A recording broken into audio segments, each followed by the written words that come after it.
अपनी माँ को खाने काबा का तवाफ करा रहे हैं, उनकी माँ पैरों से लंगड़ी है। अल्लाह महेशवी ने अपनी किताब मजमऊज़ ज़वाइद के अंदर इस वाक़े को नकल किया है, जरा गौर से सुनिएगा। उनकी माँ आंखों से अंधी है, पैरों से लंगड़ी है, बूढ़ी है। कहने लगी बेटा मुझे खाने काबा का तवाफ करा दे, मेरे बेटे मुझे उम्रा करा दे, मेरे बेटे मैं तवाफ करना चाहती हूँ। उसके बेटे ने अपनी माँ को पकड़ा और खाने काबा तक ले गया, सवारी का इंतजाम किया और ले गया। और खाने काबा पहुंचने के बाद वो चूंकि पैरों से लंगड़ी थी, आंखों से अंधी थी, इसलिए वो चल नहीं सकती थी, इसलिए बेटे ने उसको अपनी पीठ के ऊपर लाद लिया। इस जमाने में व्हील चेयर चलती हैं, उस जमाने में व्हील चेयर भी नहीं थी। उसने अपने कांधे पर, अपनी पीठ पर अपनी माँ को लाद लिया। उसने एक चक्कर पूरा किया, 2 चक्कर पूरे किए, 3 चक्कर पूरे किए, 4 चक्कर, 5 चक्कर, और 5वें चक्कर को पूरा करने के बाद जब 6ठा चक्कर लगाने लगा तो उसकी मुठभेड़ हो गई। वो टकरा गया हजरत उमर फारूक रज़ी अल्लाह ताला अन्हु से, अपनी पीठ पर अपनी माँ को लादे हुए, और अपनी माँ अपने हजरत उमर से टकरा गया। हजरत उमर ने कहा ठीक ठीक ठीक चलिए, सलाम हुआ, सलामु अलैकुम, वालेकुम अस्सलाम। जब उसने 6 चक्कर 7 चक्कर पूरे कर लिए तो हजरत उमर के फारूक के पास आया। हजरत उमर ने कहा माशाअल्लाह, अपनी माँ की बड़ी खिदमत कर रहे हो तुम, इस बूढ़ी माँ को तुमने तवाफ कराया अपनी पीठ पर लाद कर। ये हंसते हुए कहने लगा अमीरुल मोमिनीन, मेरी माँ आंखों से अंधी है, इसलिए बर्तन में खुद धुल देता हूँ। मेरी बीवी नहीं है, मेरी माँ इसी कपड़ों में लैट्रिनो पेशाब कर लेती है, इसलिए कि वो लंगड़ी है, वो चल नहीं पाती है, और जब मैं घर पे नहीं होता हूँ तो इसी में वो गंदगी कर लेती है। अमीरुल मोमिनीन, मैं अपनी माँ का पेशाब और पैखाना भी साफ करता हूँ, अपने माँ के कपड़े भी धुलता हूँ, और आज मेरी माँ ने कहा कि मुझे तवाफ करा दे तो मैं उसको यहाँ तक ले आया, और मैंने अपनी पीठ पर लाद कर अपनी माँ को तवाफ भी करा दिया। ऐ अमीरुल मोमिनीन, क्या मैंने अब भी अपनी माँ का हक अदा नहीं किया? क्या मेरी जिम्मेदारी पूरी हो गई? क्या मैंने अपनी माँ का हक अदा किया या नहीं? हजरत उमर फारूक की आंखों में आंसू आ गए और रोते हुए कहने लगे चलो यार, जाओ अपने घर और अल्लाह की इबादत में अपनी जिंदगी गुजारो। उसने पीछा करते हुए कहा अमीरुल मोमिनीन, मैंने मसला पूछा है, आपको जवाब देना होगा। फरमाया क्या पूछते हो? कहा ये बताओ, मैं पेशाब साफ करूं, पैखाना साफ करूं, अपने माँ के कपड़े धुलूं, अपने हाथ से खाना बनाऊं, अपने हाथ से माँ को खाना खिलाऊं, अपनी पीठ पर लाद कर मैं खाने काबा का तवाफ कराऊं, परिक्रमा कराऊं, क्या इसके बाद भी मैंने अपनी माँ का हक अदा किया या नहीं किया?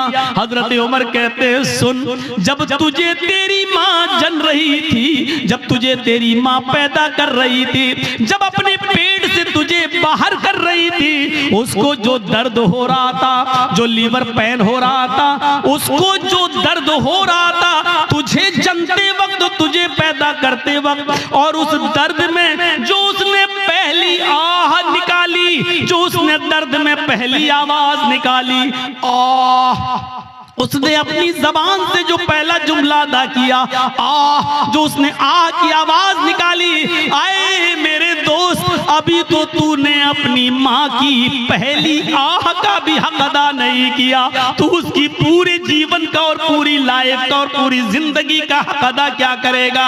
अभी तो तूने उसकी पहली चीख का भी हक अदा नहीं किया, उसकी जिंदगी के हक के बारे में पूछता है, क्या अदा हो गया? अभी तो एक आह का भी हक अदा नहीं हुआ। ये है माँ का मकाम, ये है माँ का मर्तबा, ये है माँ का दर्जा। अगर आप नमाज पढ़ते हैं लेकिन आपकी माँ आपसे खुश नहीं है तो बेकार है आपकी नमाज। आप रोजा रखते हैं, आपकी माँ आपसे नाराज है तो बेकार है आपके रोजे।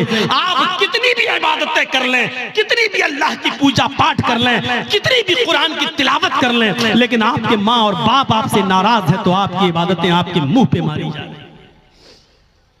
इबादत भी शर्त के साथ होती है। डॉक्टर दवा देता तो परहेज भी बताता है। अल्लाह ने कहा है नमाज पढ़ो तो ये भी कहा है कि इसके साथ साथ ये भी करो। मेरे भाइयों, रमजान का महीना आ रहा है, रोजा रखने से पहले सोच लेना कि तुम्हारे माँ बाप तो तुमसे नाराज नहीं है। नमाजें पढ़ते हो तो सोच लेना, सर्दियों में दिसंबर और जनवरी की सख्त सर्दी में उठकर ठंडे पानी से वुजू बनाकर तहज्जुद पढ़ते हो और माँ बाप नाराज है तो सोच लेना कि तुम्हारी ये रात की इबादत अल्लाह कबूल करेगा या नहीं करेगा। इन चीजों पर जरा गौर करना। 2 चीजें हो गई, तीसरी चीज पर आई है। हर एक चीज ऐसी है कि जिस पर 2-2 घंटे बोला जा सकता है, लेकिन मैं मुख्तसर करते हुए आगे चल रहा हूं। तीसरी चीज पर गौर कीजिए। वला ततरुकन्न सलातन मक्तूबतन मुतअम्मिदन फ़इन्न मन तरक सलातन मक्तूबतन मुतअम्मिदन फ़क़द बरिअत मिन्हु ज़िम्मतुल्लाह। कभी भी किसी भी हाल में फर्ज नमाज मत छोड़ना, किसी भी हालत में फर्ज नमाज मत छोड़ना। अगर फर्ज नमाज छोड़ दी तो अल्लाह की जिम्मेदारी हट जाएगी, अल्लाह की जिम्मेदारी से निकल जाओगे। अल्लाह की कोई गारंटी नहीं तुम्हारी जिंदगी।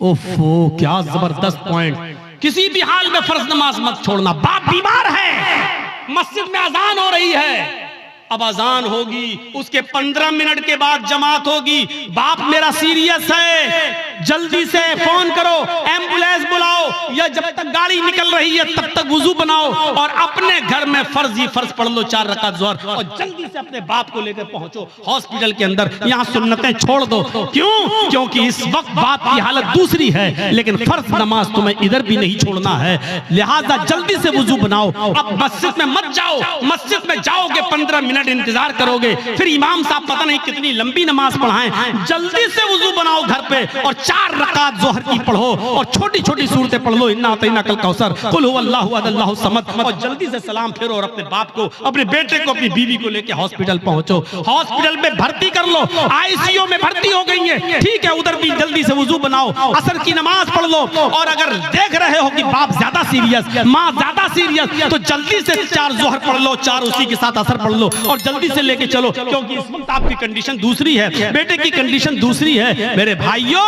लेकिन नमाज आपको इस कंडीशन में भी पढ़नी है, छोड़नी नहीं है। हालत तंदुरुस्ती में और अच्छी खासी हालत में छोड़ देने वालों, इस्लाम के अंदर पूरे के पूरे दाखिल हो। कहते हो मौलाना साहब रोजी नहीं आ रही, रोजी आएगी कैसे?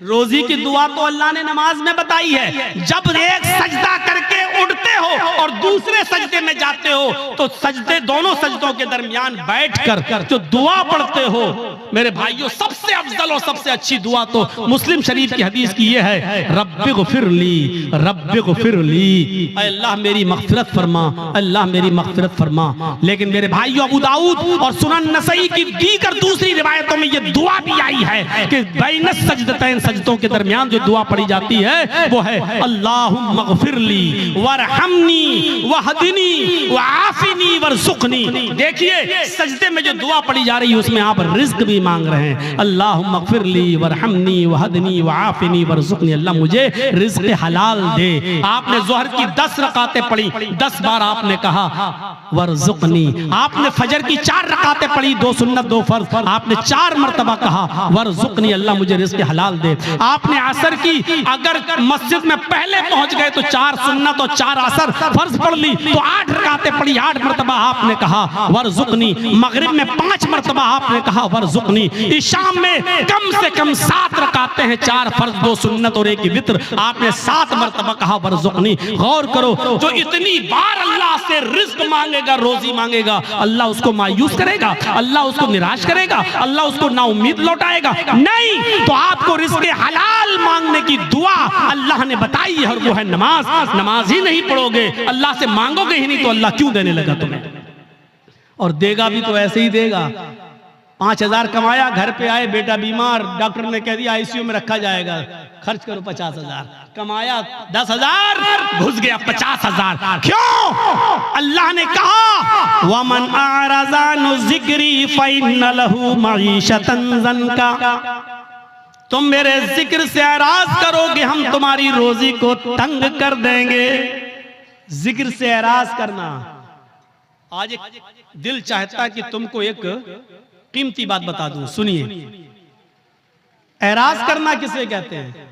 यहां पर बहुत से लोग ऐसे होंगे जो नमाज छोड़ते हैं, नमाज नहीं पढ़ते हैं, या जुमे पढ़ते हैं, 8 दिन मस्जिद में नहीं आते हैं, 7 दिन गायब। उनके बारे में तो मैं कुछ कह ही नहीं सकता, वो जाने, उनका रब जाने, उनको क्या अजाब होगा क्या नहीं, वो अल्लाह जाने, उनका रब जाने और आप जाने। मैं उनकी बात कर रहा हूं यहां पर जो नमाज तो पढ़ते हैं लेकिन टाइम पे टाइम, नमाज तो पढ़ते हैं लेकिन टाल मटोल कर। अजान हो रही है, 5 कस्टमर रह गए हैं, इनको निपटा दूं तब जाऊंगा, जल्दी जल्दी आपने उनको सौदा दी दुकान से, जब तक बंद करके जा रहे हैं पता चला जमात हो चुकी है। हम डॉक्टर हैं, हमारे पास मरीज आया हुआ है बुखार का और जुकाम की दवा लेने के लिए, और अजान की आवाज आ गई, हमने सोचा 2 मरीजों को दवा दे दूं उसके बाद जा रहा हूं। जब तक 2 मरीजों को हम दवा दे रहे हैं और जब तक हम मस्जिद में नमाज पढ़ने जा रहे हैं जमात हो गई। ये है नमाज से एराज, पढ़ तो रहे हैं आप लेकिन जमात को आपने तर्क कर दिया और जमात छोड़ दी, ये है नमाज से एराज। अल्लाह ने कहा वमन अरज़ान जिक्री, जो मेरे जिक्र से जो नमाज से एराज करेगा, रूगर्दानी करेगा, हम उसकी रोजी को फ़इन्ना लहू मईशतन ज़ंका, उसकी रोजी तंग कर दी जाएगी। बंद नहीं कहा अल्लाह ने, ये नहीं कहा रोजी बंद कर देंगे, तंग कर देंगे। तंग का मतलब या तो बहुत मुश्किल से उसको रोजी रोटी मिलेगी या बहुत आसानी से मिलेगी लेकिन रुकेगी नहीं उसके पास। आज कितने लोग हैं ऐसे, मौलाना साहब बहुत कमाता हूं लेकिन बरकत नहीं हो रही है, मौलाना साहब 1 लाख रुपया महीना कमाता हूं लेकिन रुकता नहीं है, कभी इसको कैंसर, कभी उसको टीबी, कभी इसको बीमारी, बीमारियों ने घेर लिया, लगता है कोई जादू टोना कर रहा है। अरे अल्लाह के बंदे, एराज तो समझ ले, एराज किसको कहते हैं? वमन अरज़ान जिक्री, जो मेरे जिक्र से नमाज से एराज करेगा। बच्चा रो रहा है, माँ टीवी पे सीरियल देख रही, रिमोट उसके हाथ में, सास भी कभी बहू थी, बीवी माँ उस बच्चे की माँ देख रही, सास भी कभी बहू थी, नाटक, चिप्स खाती जा रही, चाय पीती जा रही है और नाटक देखती जा रही है, ड्रामा। इधर बच्चा रो रहा है, माँ जानती है कि बच्चा दूध की वजह से रो रहा है लेकिन सोच रही है नहीं 10 मिनट का ड्रामा रह गया, 10 मिनट और देख लूं। बच्चा रो रहा है लेकिन सीरियल देखने में लगी हुई है। क्या कहा जाएगा? माँ ने बच्चे से एराज किया। जब सीरियल खत्म हो गया, माँ ने बच्चे को उठाया और दूध पिलाया। देखिए दूध पिला रही है लेकिन फिर भी उसने अपने बच्चे से एराज किया, रूगर्दानी की अपने बच्चे के साथ। इसको कहा जाता है एराज करना। आदमी नमाज तो पढ़ रहा है लेकिन मरीजों को पूरा देखने के बाद आ रहा, जमात खत्म हो गई। नमाज तो पढ़ रहा है लेकिन दुकान के सारे कस्टमर को निपटा के आ रहा है, जमात खत्म हो गई। इसको कहा जाता है एराज करना। माँ दूध तो पिला रही है लेकिन सीरियल देखने के बाद आदमी नमाज तो पढ़ रहा है लेकिन अपनी दुकानदारी पूरी करने के बाद, तो आपने अल्लाह के लिए छोड़ा क्या है? आपने अल्लाह के लिए छोड़ा क्या है? कुर्बानी क्या दी है? कुर्बानी तो ये थी, आवाज आई हय्या अलस सलाह और सामने वाला 10,000 रुपए का कस्टमर है, आप कह दो कि जा पहले मैं नमाज पढ़ने जा रहा हूँ, अगर नमाज नहीं पढ़ूंगा मैं नमाज के बाद ही तुम्हें दूंगा, जाओ नमाज पढ़ लो उसके बाद आना। हय्या अलस सलाह की आवाज सुनते ही मस्जिद की तरफ चले जाओ। वो कहने लगा कि मैं 10,000 रुपए का सामान लेने आया। आपने कहा 10,000 रुपए की परवाह नहीं है, रज़्ज़ाक़ वो है, रोजी रोटी देने वाला वो है, रोजी रोटी देने वाली तेरी जात नहीं अल्लाह की जात है। आपने 10,000 के कस्टमर को ठुकरा दिया और आप मस्जिद में नमाज पढ़ने चले गए। ये है नमाज। ला तत्रुकन्न सलातन मक्तूबतन मुतअम्मिदन, कभी भी किसी भी हाल में कसदन और जानबूझकर तुम फर्ज नमाज को तर्क मत करना। जो फर्ज नमाज को जानबूझकर तर्क कर देता है, फर्ज नमाज को जानबूझकर छोड़ देता है, अल्लाह की जिम्मेदारी उसकी ऊपर से उड़ जाती है। अपने आप पर गौर करो कि कितने % मुसलमान हो, इस्लाम में दाखिल हो या नहीं, ऐसा करते हो या नहीं। अब तो बड़ा मुश्किल हो जाएगा। अक्सर लोग हमारे भाई यहाँ बैटरी वाला रिक्शा चलाते हैं बेचारे, अब पैसेंजर को लेके जा रहे हैं रिक्शे पे, अजान की आवाज आई हय्या अलस सलाह, उसको वहीं रिक्शा रोकना पड़ेगा, फौरन मस्जिद में भागना पड़ेगा। मौलाना साहब क्या करें? हाँ सुन लो, उलमा की मौजूदगी में फतवा आपके सामने दे रहा हूं और ये फतवा मेरा नहीं, अब्दुल्ला इब्ने बास का फतवा है, शेख सालेह अल उसैमीन का फतवा है। और फतवा ये है कि हर वो नौकरी, हर वो बिजनेस, हर वो कारोबार हराम है इस्लाम के अंदर जिस कारोबार की वजह से और जिस बिजनेस की वजह से आपकी नमाज छूट रही हो, इस्लाम में उस कारोबार को हुर्मत हराम करार दिया गया है। ऐसे कारोबार को इस्लाम ने हराम करार दिया है जिस कारोबार की वजह से आपकी नमाज तर्क हो रही है। नमाज ही नहीं तो फिर मुसलमान किस बात का, नमाज ही नहीं तो फिर इस्लाम का मानने वाला किस बात का। तो मेरे प्यारे साथियों, हम बहुत बेबाक हैं अपने अंदाज में। मैंने कह दिया, हर वो बिजनेस, हर वो कारोबार, हर वो नौकरी, चाहे वो बैंक की नौकरी हो, चाहे वो सरकारी जॉब हो या प्राइवेट जॉब हो, मौलाना साहब मेरा मालिक बहुत बदमाश है, हमें नमाज पढ़ने की इजाजत नहीं देता है, छोड़ दो। रज़्ज़ाक़ अल्लाह ताला है, वो प्राइवेट कंपनी का मालिक रोजी देने वाला नहीं है। अल्लाह एक दरवाजा बंद करता है तो 100 दरवाजे खोलता है। मेरे भाइयों, इस अकीदे के साथ नमाज पढ़िए और इस तौहीद के साथ नमाज पढ़िए। और चौथी चीज और बताऊंगा मेरे भाइयों, 10 चीजों पे हम नहीं चल पाएंगे। चौथी और आखिरी चीज मैं इसलिए बताऊंगा क्योंकि आज हमारी नौजवान नस्ल इसकी तरफ भाग रही है, इसलिए ये भी सुन लो, वला तशरबन खमरन फइन्नहु रअसु कुल्लि फाहिशतिन। और आए मास, कभी किसी भी कंडीशन में शराब मत पीना, इसलिए कि शराब हर बुराई की जड़ है।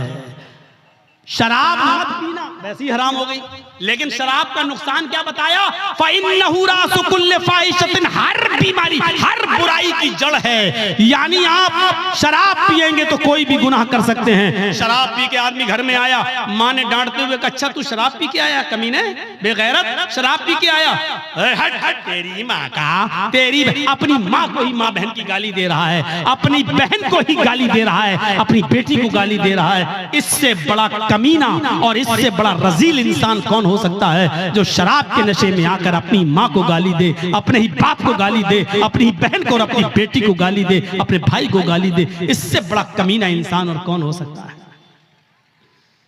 मैंने खुद दिल्ली के अंदर देखा है, नाली में पड़ा, बीच सड़क पे पड़ा, पुलिस वाले लाठी मार के हटा रहे, अरे यहाँ मंत्री की गाड़ी जाने वाली कमीना, हट हट हट हट। तो हंसते हुए कहता, कौन मंत्री, ओधी मोदी सब मेरे बाप के नौकर हैं।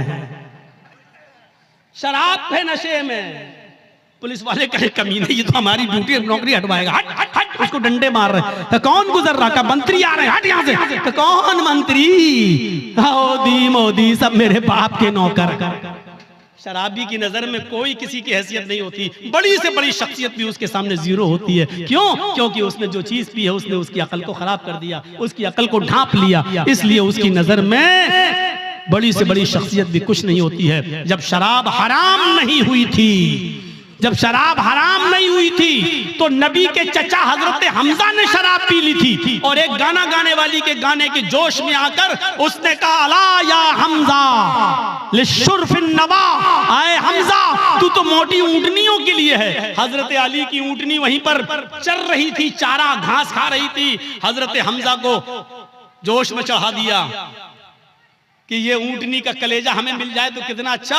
और गाने वाली थी और हमजा शराब के नशे में थे, उठाई तलवार, खंजर ऊंटनी का पेट चाक किया और कलेजा निकाल के लाए और उसको दे दिया, ले। हजरत अली आए, कहा ये तुमने क्या किया? मेरी ऊंटनी। कहा जा हट यहाँ से। शराब के नशे में हजरत अली को भगा दिया। हजरत अली ने अल्लाह के नबी से शिकायत की, अल्लाह के रसूल उनके साथ आए और जब आए कहा, चचा ये क्या कर दिया तुमने? अली की ऊंटनी को खंजर मार के मार डाला, उसका कलेजा निकाल लिया। हजरत हमजा शराब के नशे में थे, बुखारी की रिवायत। हजरत हमजा शराब के नशे में अल्लाह के रसूल से कह रहे, चल हट, तू तो मेरे बाप का नौकर है, तू तो मेरे बाप का गुलाम है। मेरे भाइयों, शराब के नशे में जब एक शख्स मोहम्मद रसूलुल्लाह को ऐसा कह सकता है तो इसका मतलब यह है कि शराब छोटे और बड़े की तमीज को भुला देती है। शराब इंसान के अंदर से इज्जत, रिस्पेक्ट और अदब को खींच लेती है। इसलिए नौजवानों, शराब जैसी मनहूस चीज को अपने मुआशरे से दूर रखिए, अपने समाज से दूर रखिए। आपको मालूम एक सुनन नसई का वाक़या सुनाकर अपनी बात को खत्म कर दूंगा। मेरे भाइयों जरा सुनिएगा सुनन नसई की रिवायत। एक औरत बेवा थी उस जमाने में, पुराने जमाने की बात। हजरत उस्मान इस हदीस के रावी हैं, फरमाते हैं कि एक औरत का शौहर मर गया। औरत बड़ी खूबसूरत थी, उसकी नौकरानी को, लौंडी को उसकी बदजनी के बारे में मालूम था। वो नौजवान लड़कों को तलाश करती रहती थी और अपना इरादा जाहिर करके उनसे गलत काम करवाती थी। एक दिन नौकरानी ने बताया कि एक नौजवान है, बड़ा नेक है, नमाजी है, बहुत बड़ी इबादत गुजार है, बहुत शरीफ है, लेकिन बड़ा खूबसूरत है। कहा कि उसको बुला कर लाओ। नेक आदमी, बहुत नेक इबादत गुजार आदमी। इसकी नौकरानी ने कहा कि मेरी मालिकन तुमको बुला रही हैं, तुमसे कुछ कपड़ा खरीदना चाहती है, क्योंकि वो कपड़ा बेचा करते थे, अपने सर पर गठरी लाद कर कपड़ा बेचते थे। तो उन्होंने सोचा चलो कपड़ा खरीदेगी, हम दे देंगे। वो उसके साथ चले गए। नौकरानी उनको लेकर दरवाजा खोलती है, अंदर जाती है, दरवाजा बंद हो जाता है, दूसरे दरवाजे के अंदर ले जाती है। जैसे ही अंदर घुसते हैं दरवाजा बंद हो जाता है। ये हजरत कह रहे हैं साहब कहाँ लेके जा रही हो? कहा कि बस एक दरवाजा और है। वो और अंदर ले गई, दरवाजा बंद, सामने वही बेवा औरत बैठी हुई जिसका शौहर मर चुका है। उसने अपनी नौकरानी को इशारा करके कहा कि तुम जाओ, और उनसे कहने लगी कपड़ा दिखाओ। और जैसे ही कपड़ा दिखाया, कहा ये कपड़ा। वो करीब आती गई और आते आते कहने लगी उदनु मिन्नी, मेरे करीब आइए और मेरे साथ हम बिस्तरी कीजिए, मेरे साथ गलत काम कीजिए। इन्होंने कहा रे हटो, तौबा, अस्तगफिरुल्लाह। ये भागने लगे। उन्होंने कहा भागने का कोई रास्ता नहीं, चारों तरफ से दरवाजे बंद हो चुके हैं। कहा कि तुम डरो, अल्लाह के अजाब से डराया, लेकिन उस औरत के ऊपर कोई फर्क नहीं पड़ा। उसने कहा कि तुम मेरे साथ ये काम कर रहे हो या नहीं कर रहे हो? कहा कि नहीं करूंगा। कहा इधर अंदर आओ। उसे एक और दरवाजे के अंदर ले गई। क्या देखती है कि एक लकड़ी की टेबल रखी हुई है। उस लकड़ी की टेबल पर एक खूबसूरत छोटा बच्चा, जिसकी उम्र 5-6 साल रही होगी, खूबसूरत बच्चा बैठा हुआ है। और उसी टेबल पर एक शराब की बोतल रखी हुई है। वहीं पर जाकर ये औरत बैठ गई। इसने कहा कि देखो तुम बड़े नेक हो, शरीफ इंसान हो, मेरे चीखने की देर है, मेरे चिल्लाने की देर है, चारों तरफ से तुम घेर लिए जाओगे और मैं सिर्फ इतना बोलूंगी कि इस आदमी ने मेरी इज्जत को छलनी छलनी कर दिया। बस तुम्हारा हाल क्या होगा? तुम्हारी शराफत नीलाम हो जाएगी और लोग कहेंगे अच्छा दिन में इबादत, और हाल ये है अल्लाह की इबादत भी करते हो और औरतों के साथ ये गलत काम भी। तुम्हारी इज्जत का जनाजा निकल जाएगा, अर्थी निकल जाएगी। चलो 3 ऑप्शन देती हूं मैं तुम्हें, इन तीनों में से कोई एक काम तुम्हें करना पड़ेगा, इसके बगैर मैं नहीं छोड़ूंगी। सुनन नसई की रिवायत, अल्लाह हजरत उस्मान फरमाते हैं कि अल्लाह के नबी ने फरमाया कि उस औरत ने 3 ऑप्शन दिए। पहला ऑप्शन, आए हजरत जी मेरे साथ जिना करो, आओ मैं तैयार हूं तुम्हारे साथ गलत काम करने के लिए। कहा नहीं। दूसरा ऑप्शन बताओ? कहा दूसरा ऑप्शन ये है कि इस बच्चे को कत्ल करो, ये छुरी रखी हुई है, इसको मारो। कहा नहीं, ये भी नहीं कर सकता। तो कहा फिर शराब पियो, ये पूरी बोतल जो रखी हुई है इसको पी लो और जाओ, मैं तुम्हें जाने दूंगी। 3 काम में से कोई एक काम तुम्हें करना है। इन्होंने नजरें आसमान पे डाली, कहा अल्लाह जिना करना भी हराम, कत्ल करना उससे बड़ा गुनाह, सबसे बड़ा गुनाह कत्ल। इस बच्चे ने मेरा क्या बिगाड़ा जो इसको मैं मारूं? कत्ल नहीं कर सकता। उससे छोटा गुनाह यह है कि औरत मुझे बुरे काम के लिए उकसा रही है कि बुरा काम कर लो, मैं ये भी नहीं कर सकता। और अल्लाह मैं कत्ल भी नहीं कर सकता, ये भी नहीं कर सकता कि इसके साथ मुंह काला करूं। इन दोनों से शराब पीना तो छोटा गुनाह है, चलो यही पी लेता हूं क्योंकि बचने का कोई रास्ता नहीं है और जान बचाना भी जरूरी है, तो चलो हराम चीज पी लेता हूं। ये जिना तो नहीं है, ये कम से कम कत्ल तो नहीं है, किसी को बेकसूर तो नहीं मार रहा हूं और इसकी इज्जत से खिलवाड़ तो नहीं कर रहा हूं। ऐ अल्लाह मेरे जुर्म को माफ कर देना। उसने ये कहकर शराब की बोतल उठाई और पूरी की पूरी बोतल वो शराब की पी जाता है। उस औरत ने कहा रुको, अभी चले जाना। थोड़ी देर रोका, शराब ने अपना रंग दिखाना शुरू कर दिया और जब शराब पीने के बाद इसकी अक्ल खत्म हो गई और चली गई और ये नशे में धुत हो गया तो इसके हाथ में छुरी दी, कहा इस बच्चे को कत्ल करो। उसने शराब के नशे में आकर उस बच्चे को कत्ल भी कर डाला, उस बच्चे को मार भी डाला। फिर उस औरत ने हाथ पकड़ के उसको अपने ऊपर सवार किया, अपने कपड़े भी उतारे और उसके भी कपड़े उतारे और शराब के नशे में इस आदमी ने उस औरत के साथ जिना भी कर लिया। उसके साथ जो काम नहीं करना था वो कर लिया। मेरे भाइयों, फिर वहां से ये बचा और आया, मायूस रहा पूरी जिंदगी। मैं कहना ये चाह रहा था आपसे कि मेरे भाइयों कि कहां तो एक गुनाह करवाया जा रहा था, लेकिन शराब के बाद वो तीनों गुनाह कर बैठा। यानी शराब पीने के बाद वो कत्ल भी कर बैठा और शराब पीने के बाद वो जिना भी कर बैठा। शराब तो पी पी थी, यानी शराब ने उससे सारे गुनाह करवा दिए। अल्लाह के नबी ने फरमाया फ़इन्नहु रासु कुल्लि फ़ाहिशतिन, शराब ही हर बुराई की जड़ है। अगर आप मुसलमान हैं तो इस्लाम के अंदर पूरे के पूरे दाखिल हो जाओ। शराब को छोड़ना पड़ेगा, नमाज पाबंदी से पढ़ना पड़ेगी और आपको ये देखना पड़ेगा कि नमाज के लिए हम अपने रब के लिए क्या क्या चीजें छोड़ रहे हैं। आपको अपने अपने माँ बाप की खिदमत करना पड़ेगी, आपको शिर्क से बचना पड़ेगा, आपको अपने भाइयों का ख्याल रखना पड़ेगा, यतीमों को देखना पड़ेगा। 10 चीजें थी, लेकिन मेरी हिम्मत अब जवाब दे चुकी है। कंटिन्यू प्रोग्राम कर करके मैं थक चुका हूं मेरे भाइयों। अब मेरे भाइयों, मैं आपसे रुखसती चाहता हूं, और ये मेरे बिहार का आखिरी प्रोग्राम था। मैं कल अब लखनऊ के लिए जा रहा हूं, मुश्किल से 2 दिन लखनऊ रहूंगा और उसके बाद फिर मैं बॉम्बे चला जाऊंगा। तो मेरे भाइयों, अल्लाह से मैं दुआ करता हूं कि अल्लाह आलमीन हमारी खताओं को माफ फरमा दे, हमें इस्लाम के अंदर पूरा का पूरा दाखिल फरमा दे। ऐ अल्लाह, शराब नोशी से हमें बचा ले। अल्लाह, माँ बाप की खिदमत करने की हमें तौफीक अता फरमा। ऐ अल्लाह, हमें शराब की हुर्मत को समझने की तौफीक अता फरमा। और बार-ए-अल्लाह, जब तक तू हमें जिंदा रख, इस्लाम पर जिंदा रखना, और जब हमारा खात्मा हो तो ईमान पर हमारा खात्मा फरमाना। वमा अलैना इल्लल बलागुल मुबीन व आखिरु दअवाना अनिल हम्दुलिल्लाहि रब्बिल आलमीन। सलामु अलैकुम व रहमतुल्लाहि व बरकातुहू।